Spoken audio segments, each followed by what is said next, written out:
You tell him.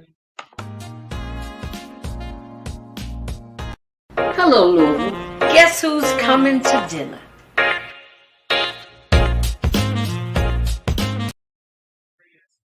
Happy Friday. Welcome to Guess Who's Coming to Dinner. It's a busy day. It's been a busy day for me. I got a lot of stuff going on over here. Some good, some not so good.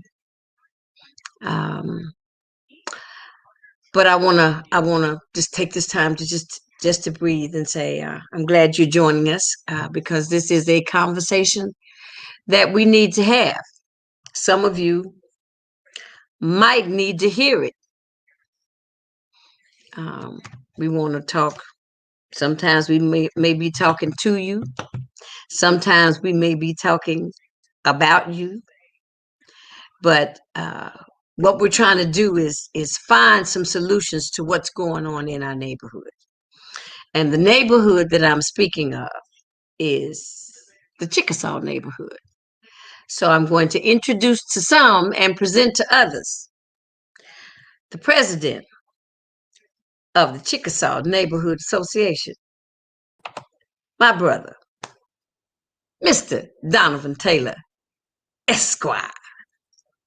Boom. What's up, my brother? Everything well. Thanks for having me, Miss Carter.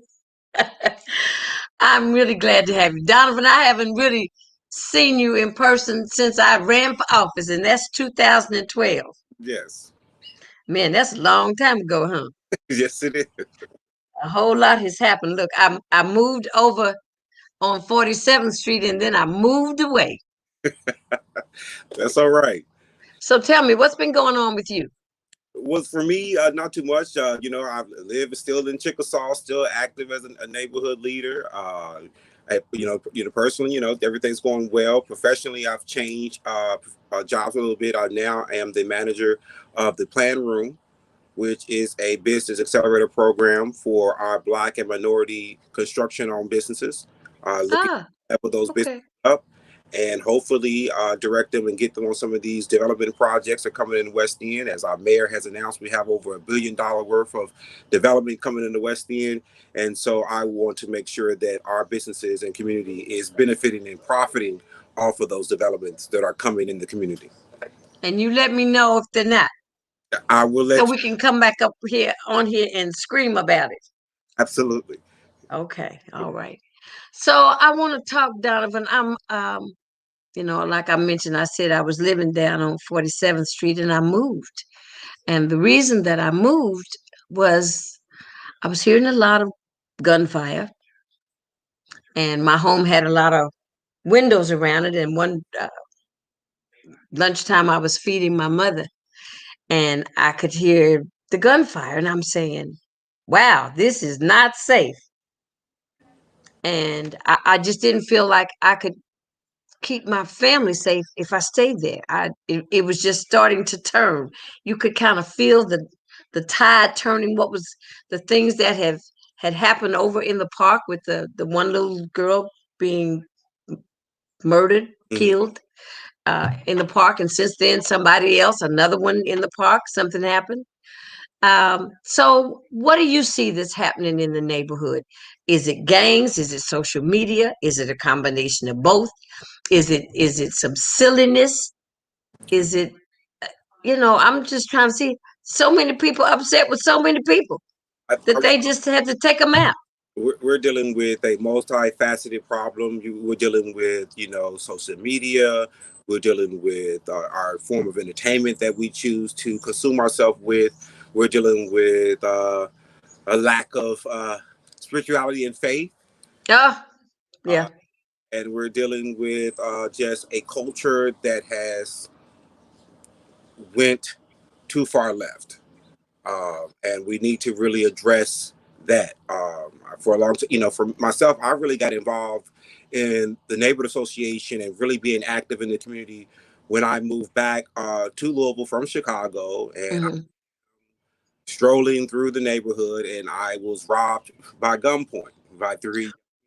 Uh, Fortunately, I kind of like that. I chased them down and caught one of them.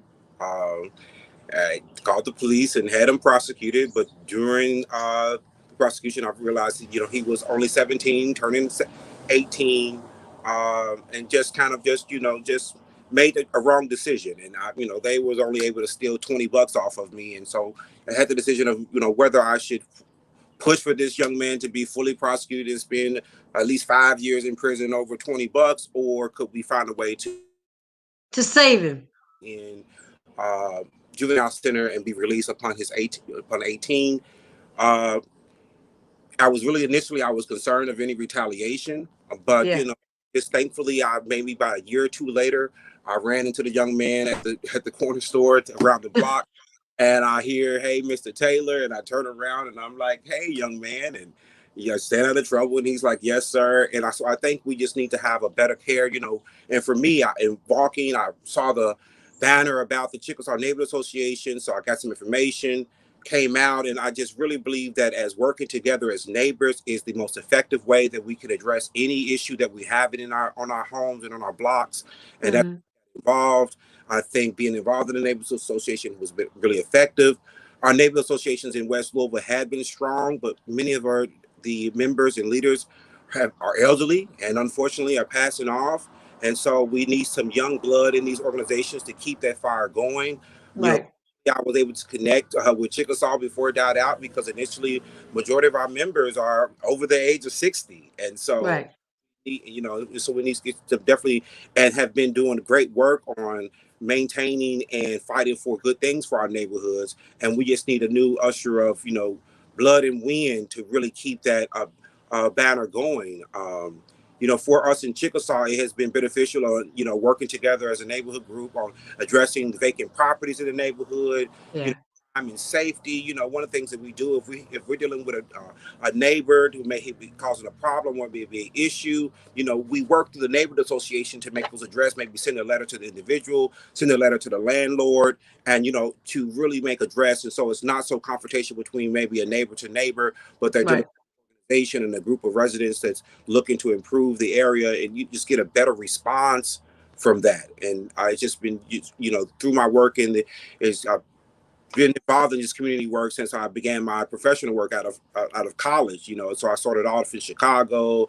I was the vice president of the Chicago West Side branch NAACP. So we're just heavily involved on the west side of Chicago on community development. And when I came back home, I just want to use some of those same skills and education that I gained and really put back into the community. And I think if we begin out and really, really pressing that vein. Is I know it's hard work. It's volunteer work. So oftentimes I have to remind people that I'm just a volunteer. I don't get paid to do my community work. Uh, Right. Right. Taxing, but it's kind of And like we need more volunteers to yeah, do community work. yes, and it's kind of like a ministry to me. It's the way that I get. Yeah. It's I've always felt your commitment. I've never seen you waver. We may not be in touch, but I keep an eye on your movements. Facebook let you keep up with folks. yeah, You mind your business, but at the same time, you might be minding some other folks' business. But some people that are doing things, you're doing some heavy lifting. And the commitment that you talk about, Donovan. I mentioned just in our little icebreaker before we came on that there's a word that as a community we need to address again, and that's about being a good citizen. I very seldom hear anybody talk about citizenship, and just like you said, and that means being a good neighbor.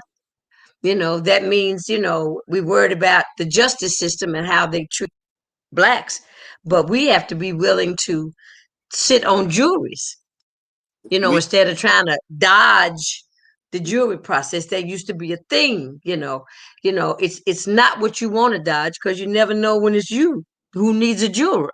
absolutely, and you bring up that particular issue, and that's a community wide issue that we need to address that we have not fully addressed on Hmm. the justice system and our Right. jurisdiction and involvement. One of the things when you had the Brianna case to come about and people pressing for the prosecution of the officers, one of my concern was, well, if we prosecute them, are we going to have a jury that's going to prosecute? Right. You know, Right. so and from the as we look at our system, it's likely not, and so it's and I'm actually involved in a federal case by which we had to appeal the case because many of the jurors had some negative Some biases. biases against us as a black attorney team. We were Wow. called the Cosbys and the Three Ministers, um, and it was so crazy that and it was freely talked in the jury room about that is because one of the young ladies was biracial, but they did not know she was biracial, and they started. Ah, and they was running their mouth, huh? Talking like to her like she was one of them. But and she reported it to the court. Wow. So Wow. that's an issue, and we have to be active. I really feel that I give a lot of respect and honor to Judge Olu Stevens, who made good address of that. I think we kind of dropped the ball on really keeping that fire going on that particular issue. Uh, Mm-hmm. we need to reignite that because and when we talk about reforming our judicial system, the jury system is probably one of the key things of that has really hurt us as a black community Right. for decades. If we go back in the past. Right. Because everybody that had a jury, it was not necessarily a jury of their peers. Right, and then we announced that, and that goes back to citizenship. When we say peers, when they say, I guess oftentimes in courts they mean peers as citizens, not necessarily peers as women, peers as your racial makeup, peers as your socioeconomic makeup. You're a peer because we're all citizens in A this nation. citizen. Yes. And it goes back to your point of, we have personal responsibility, we have professional responsibility, but I think we oftentimes forget that we live in a democracy, and so therefore Right. have a civic responsibility, and that we And we have a moral responsibility. absolutely to be involved definitely in our civic affairs that impacts our quality of life. Yeah. Laws and policies have direct impact on our quality of life, and that's oftentimes that has been my focus of work of really policy change that impact that has the critical impact on our quality of life and our housing and the way we live in our neighborhoods. And so I have a direct fight on having equitable policies that our governments and agencies and community groups follow that really best represent the needs of the community. And so that has just kind of been my fight. And It's across the board, Don. There's nothing that does not affect our lives on a daily basis that is um, inadequate, inadequate representation. The policies are not the policies that have us in mind right, at all. and oftentimes they are policy, and we fail to take understanding that oftentimes the policies do not have us in mind because Mhm. we did not care to get in. Participate. Right, and so it's kind of like almost crazy of us to believe that we should give so much responsibility to another group to always think about our needs, definitely when Mhm. we're actively addressing and speaking up to our needs. And so we say, hey, they didn't include us. Well, I didn't think to include you because I didn't know how to include you, and then Yeah. come and make yourself to be included. And so oftentimes we have to push in, even if we're not welcome, we have to push in the door. Like for me, myself, in my community work, I push through a lot of doors. I'm here representing myself as a resident and citizen, and as a community member, and what's going on and how to Right. make it better Right. and how we make connections and get the word out. And so one of the things I really I make a book effort of things that are community oriented, of really making an effort of trying to share that information out to the community, because oftentimes our leadership and our local groups, they fail because like, hey, no one came out, and like, well, you did a very, very poor effort on really trying to get the word out. Right. And we have to do a better job of that, of really making our community more informed about what's going on in the community, so therefore they can maybe spark their interest to get involved. And so Right. when I come across information, I try my best to share it to get people involved in any way in capacity that they can. You always let me know if there's something I need to put a word out there for you. I have no problems in putting the word out. But what I want to say in regard to that, as far as the community and then we talked about the citizenship. I lost my train of thought for a second there.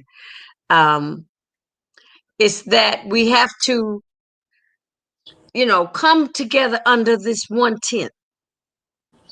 Um, and we were talking about what we need to do together, the things that people need to know that's important in our neighborhoods. And everybody's like, some people say, I don't want to be involved. Well, you don't want to be involved until it affects you. Absolutely. So now it's like we need a different approach to that involvement. A lot of times, we have people that see things and don't say anything. Absolutely. Okay, but then when something happens to someone in their family, then they want everybody to say something. You can't discriminate like that. Right. If you want justice, if you want justice to be served, you want justice to be served all the time, Absolutely. not just some of the time when it suits. You can pick and choose. Well, I ain't saying nothing about that. They ain't getting me involved. You know, peeking behind the curtains, and knowing exactly what happened, and not being able to expose what happens. But you want your neighborhood to be better. How can your neighborhood be better if you don't speak up? I mean, it's like you want something. We want something better for our community, but we're not willing to do anything to make it better. Yes. And And that's not everybody. this, Let me make that clear. Excuse me, audience. That's not everybody, but it might be a higher percentage of everybody than it is those that volunteer, participate, get involved. Go to meetings. You know, um, and get. let folks know what's going on in your neighborhood. Because a lot of things make we have to be proactive. Mhm. Yes. Yes. If you know that something's going on in your neighborhood, just y'all need to just keep an eye on this neighborhood, because I had some funny stuff is going on. I see a lot of activity that I haven't seen. They don't have to know your name, your address. You can just tell them what neighborhood you're talking about. Because if you want to protect yourself, you have to protect yourself. Absolutely. And And like you said, most of the people in the West, and that's one of the things about, you say, the vacant lots and the vacant homes. Most of the people that own the homes in the West, when white flight took place and black folks moved to the West End, uh, most of that generation owned those homes. yeah, I mean, what we dropped the ball on that, and we did not actively be proactive on that front on the vacant homes because we it was a process that a pattern that we saw. Many of these homes that were vacant were once owned by someone. Right, And what has happened is many of us and our families are not doing good estate planning, draft when you're drafting wills so properties can be easily transferred to the next individual.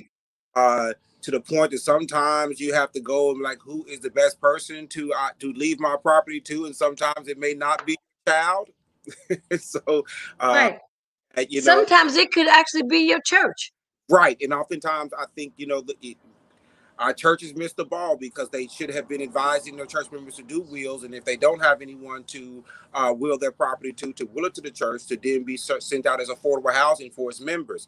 That's Right. something that we missed out on in that vacant property aspect of doing estate planning. It's not too late. It's something that we No, it's not too late. something We that we can pick that ball up and get busy. Yes, I've really been talking to many of our black attorneys in the community about really having workshops of that nature of really, helping it and, just kind of real low cost, or people just going online and finding a will, drafting up yourself to send it, so you have something that would easily, when you're really making that estate planning to make sure this property oftentimes stay in your family and it's a legacy Right. property that stays on, and that can be of benefit to your family. And so, look at it, you here on my block, we have about 20 homes that are vacant that were once occupied, but most of the homes, once we have, intellectual flight that has negatively impacted our community greatly. Yeah. Many Yeah. individuals of my generation, definitely those who went off and went to college and start their professions, had a vile and negative view against Louisville. I'm moving, I'm never coming back, and their parents may pass away, and I'm living well in another city, so I care less about that property. I'm not coming back to Louisville to probate that property. Speak on it. It just go up in flames. And so, and that many of our properties in the community have become vacant based on those similar tactics. And so, and then then financially, a lot of people had issues, and then this tax lien issue was really big for a lot of our elderly folks because they were targeted uh, on that vein. And I did a lot of assistance on that left front on trying to help. Individuals in that front because many people they like, hey, go get a lawyer. Well, if I'm delinquent on my taxes, I likely can't afford to have an attorney Can't to help afford a me lawyer. Yeah. Yeah. in my. And so, oftentimes, what I did, I So, just is there any kind of program, Donovan, yeah, that is in place that would help families that especially in the West? Because I know what I wanted to say. I went back and got my thought. I take my privilege on a daily basis, but I may not have taken it today. I said, uh, you go back and have family members. Oh, wow, I did it again. Anyway, but there was a point that I was trying to make as far as coming together and knowing, because we have all these properties, right, that are vacant, and property values. When I moved to the West, I was flabbergasted. You know, I bought a house that if you picked it up and moved it on any other street in any other neighborhood would have been a $200,000-300,000 house, and how it had been devalued. I I I was so miffed by that. Just think about all those people in the West whose property values have been devalued. yes, That's something that also needs to be checked. And they were talking about certain communities, they were raising property taxes. But what about raising property value assessments? Is yeah, that such a thing? yeah. That's such a thing, and then that is a tightrope that people um kind of try to balance because in a sense that I want decent equity in my home, and to have decent equity in my home I need a good value on my home, and Right, time increase value increases my equity, and but right. battle is increased value also increases my taxes, and so that is the battle that that you have to go with that from. But oftentimes, increased value can be great beneficial to you because whenever I looking to sell my home, I can get a decent profit in Yeah, selling my yeah. home. So So that new, what is it? TIF, about the 10 years. Can you explain that to me? yes, well, hey, I worked on TIFs when I did work back in Chicago and have been advocating for a TIF district for West Louisville since I returned. Uh, Okay. thought that it could be a great tool to guide redevelopment in the community. Definitely, if it was community driven, unlike Okay. most other TIFs that are not.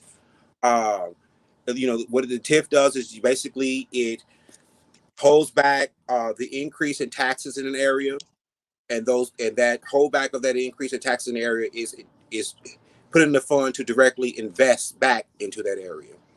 The West Louisville Opportunity Partnership is designed will be a 30-year TIF in which Mm-hmm. property taxes for homeowners will be frozen for that period of 30 years. Mm-hmm. Okay. And so that's a benefit of to help homeowners to maintain and stay in their home as property values increase. And so they don't necessarily they get the equity increase, however, they don't get the tax increase. So Okay. All it right. protects the Okay. value and equity of their home without the tax increase impact. So their taxes, Okay. so the value and assessment of their homes may increase over that 30 years. Uh, Okay. But do our neighbors know that one of the things that causes your property to be devalued is crime in the Absolutely, neighborhood? absolutely. Uh, Okay. So what else besides crime causes our property values to be devalued?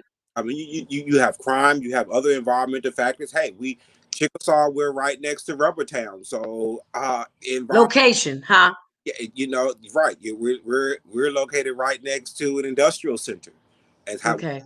exactly, you know, if you living next door to you, a Fishline community, living next door to a place that does a lot of pollution, that may have an impact of your home because that kind of determines how attractive that area is for people to move in and live.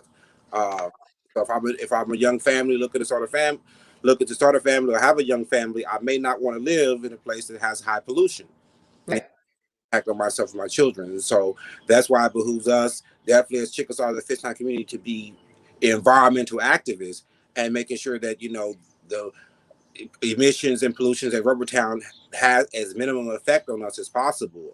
And so I'm really thankful. You know, we have a great resident in Chickasaw, Ebony Cochran, who leads the React group. And she's kind of one of the main champions of our environmental awareness and action in the community. We need more people involved in that. Uh, There's another group too. The yes, we have West Jefferson, Miss Ardita Gatson with the Arnita. Yeah. West Jefferson I County. told her, I said she seemed like she was what's her name? Uh Brakovich. Yes. You know what I'm talking about? Movie. Look, when she talked to me, Donovan, we talked for an hour. I had to cut that interview up into three parts Yes, because girlfriend, I said, well, you are black. What's her first name? Erica Brakovich. yes. I said, you're that for us. But the other thing is, so many of our um, older generations have actually suffered from the pollution of Rubbertown. Absolutely. I've always thought that Rubbertown needed to just pay everybody the true value for their homes in the West End. That's how they could make the West right, Absolutely. aside from just moving. Absolutely. 'Cause you know, and you were here. Like I had to do some community research because definitely with Rubbertown, and then when they were doing the that biodigester campaign that you know that the community came out against, one of the arguments was that these companies were here before, and then I had to do some research to prove no, no, no, no, no, no, no. The people were Okay. before the companies were here. In particular, the area by Rubbertown was a particularly a black community because since the Civil War, because that was an old fort, Civil War fort. Okay, so you're talking about the other side of Algonquin Parkway, Yes. over kind of over towards maybe Ralph Avenue No, we're talking more like Bell's Lane, between Bell's Lane and Algonquin. in Algonquin. That whole even up to Cane Run, huh? I don't know if I wouldn't say up to Cane Run. I would say Bell's But Lane. just right there in that little area. Okay. Yeah, there was formerly a old Civil War fort. Uh,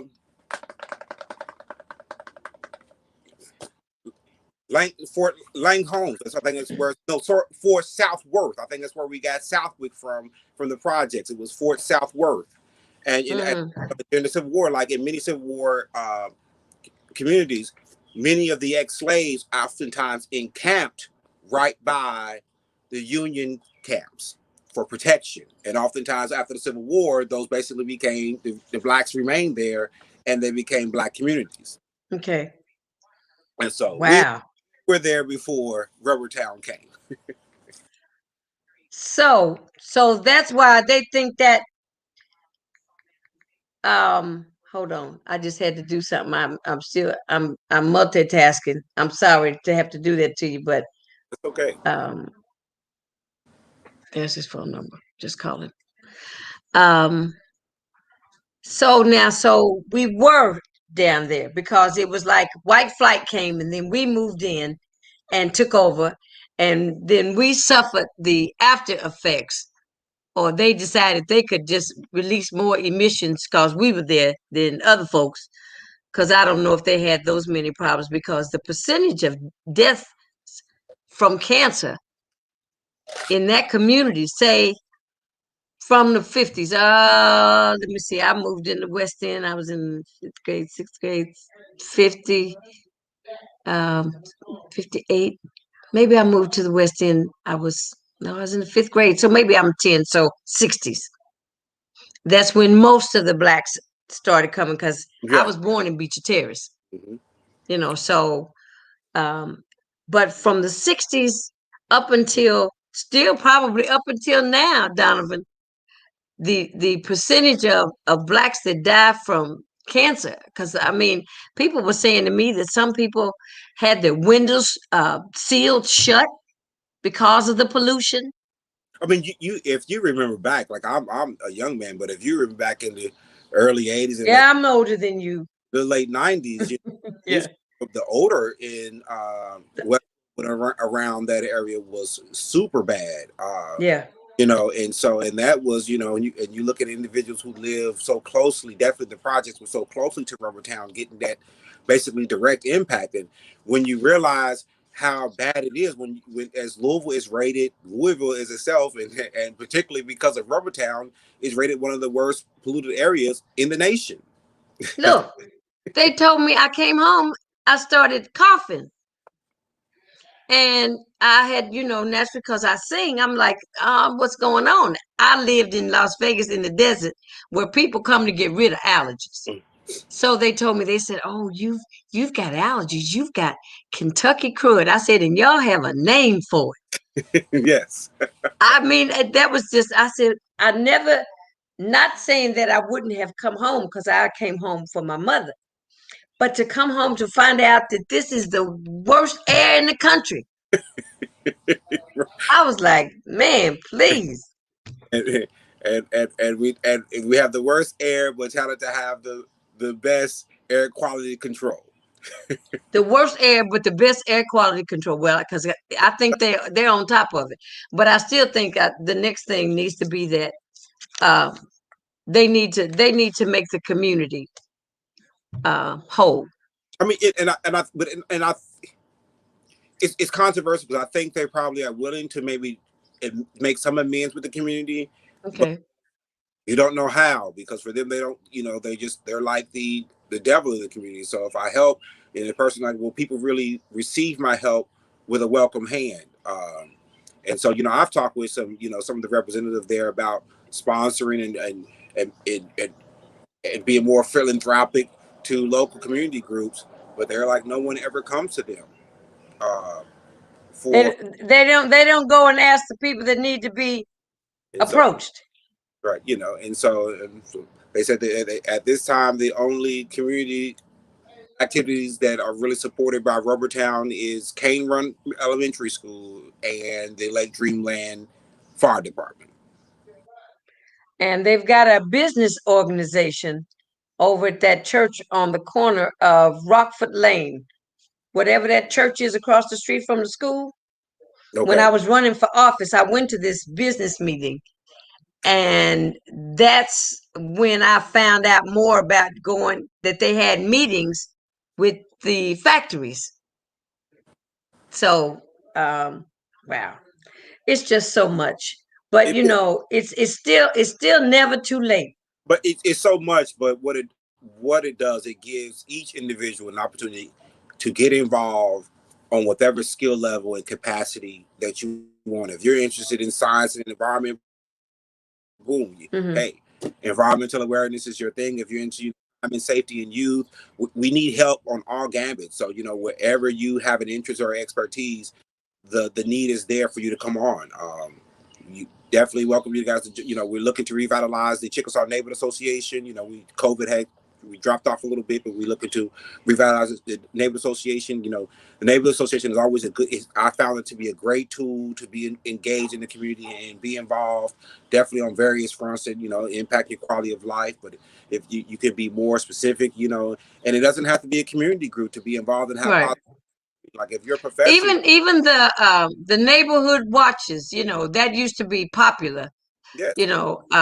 Now Westover still has their Miss Lackey still over Westover. I think Miss Westover is still active. I think Miss Lackey has stepped down, but Westover is still yes.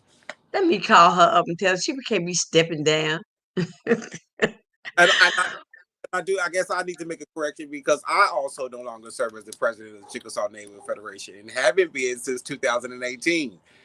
See, I'm still active and involved, but Your reputation still precedes you. yeah, but our current president now is Amira Granger. Amira, I need her name so I can talk to Miss Amira Granger. Yes, So I'll get all of her information from you, Donovan. I So definitely. because we don't want to overlook her. He didn't gave you your props. It was my bad. It was my fault. But so Donovan, whatever's going on, whatever I can, we need to just maybe get together one day and chew it up Yes, we and do. see what we come up with. Yes, Because just because I don't live down there doesn't mean I'm still not concerned. right. You know I what think I'm saying? And that's how everybody needs to be. Because see, some of these landlords need to be held responsible ab- about the quality of neighborhoods that we are. Are we grooming our neighborhoods? Are the neighborhoods being groomed? I mean, the other day when I grew up on the corner of Cecil and Garland, in where that apartment, well, there yeah. was two apartment complexes, but I was on the southeast side. Okay. Okay, and I saw the corner of Cecil and Broadway looked like a war zone where Deteriorate. the kid was held up a hostage situation, or they were trying to talk him down. Right. And I'm saying, just you just never fathom that in your lifetime, knowing what you grew up in. I Right. mean, to walk anywhere in the community was no big deal, and now it's like people are afraid they're being held hostage in their homes. Right. That's no way to live. No, we had a shooting on our block, and only thing it did is just kind of ignited neighbors. Hey, we need to have a block watch. If we want to prevent this type of activity on the block, we have to be more engaged as neighbors and speak out and be actively against it. Hey, the shooting happened in the daylight, so we say not one person got a license plate number or description of the car and didn't share that information. Nobody saw anything. But it happened at 7 As the car was taking off in the dust, it was and, blue. I and know it was on blue. the porch. Look, man, come on, please. So Well, Donovan, let's stay in touch, sweetie.